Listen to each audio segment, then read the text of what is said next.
Bonjour, alors j'ai lu ce livre-là que je vous montre, il a été écrit par Zoé Valdez et ça s'appelle La femme qui pleure. Ce livre nous raconte la passion totale, fatale de Dora Maar pour le peintre Picasso.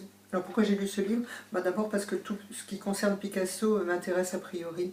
Je ne sais pas si c'était un génie Picasso, je me demande souvent, vous savez, si le mot génie n'est pas un synonyme plus confortable et plus glorieux pour le mot idole. En tout cas, les histoires de Picasso avec ses femmes et puis tous les enfants qu'il a semés sur son chemin, en général ça m'amuse.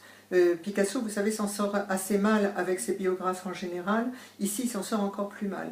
Alors comme je suis plutôt très mauvaise langue, je vous ai gardé le pire. Alors par exemple, Picasso fait l'amour à Dora Maar et elle est pleine de bleu après. Il lui mord les bouts de sein pour la faire pleurer parce que cette femme ne l'intéresse que quand elle pleure. Et en fait, elle pleure assez rarement, ce qui l'exaspère. Il veut un modèle en larmes, c'est comme ça qu'il la voit et c'est comme ça qu'il veut la voir.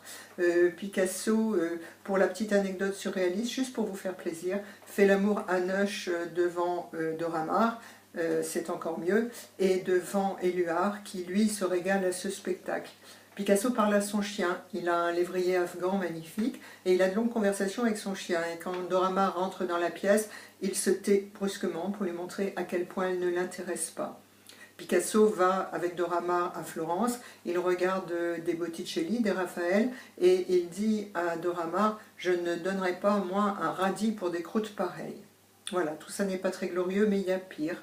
Au décès de Max Ernst, on organise une cérémonie à l'église Saint-Roch et Picasso n'y va pas, il ne veut pas entendre parler de la mort. Voilà, le génie, le maître ne veut pas entendre parler de tout ça. Et puis, il y a encore plus grave, lorsque Max Jacob est arrêté par les nazis et interné dans un camp, Picasso pourrait intervenir, pourrait essayer de faire quelque chose, il ne le fait pas. Il ne veut pas entendre parler de ça et il s'en sort avec une pirouette terrible. Il dit Max Jacob c'est un ange, alors il s'en sortira. Et puis surtout, Picasso peint Guernica. Sur les conseils de Dora Maar, c'est Dora Maar qui insiste vraiment pour qu'il fasse cette œuvre. Elle lui dit, mais tu ne peux pas rester indifférent à ça. C'est ton pays, tu es espagnol et puis tu es républicain, tu te rends compte de tout ce qui arrive. Alors il finit par commencer cette œuvre.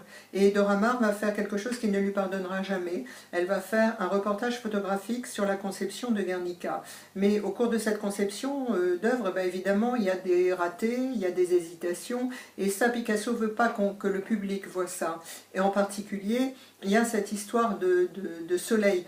Picasso est en train de peindre un soleil et Dora Maar voit ça et lui dit écoute, tu sais bien que tu n'as jamais su peindre des soleils, alors trouve une autre idée, trouve autre chose, je sais pas, par exemple une ampoule.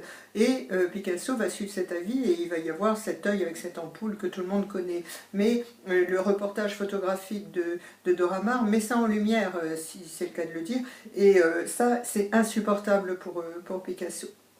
Voilà, donc ce livre-là nous montre encore une fois le fossé énorme qui peut exister entre l'homme et l'artiste. Il nous montre le fossé énorme qui peut exister entre l'œuvre et la biographie. Alors écoutez, éloignez-vous de ce mal embouché, oubliez-le, mais surtout courez au musée Picasso voir ces tableaux qui sont si beaux, si beaux.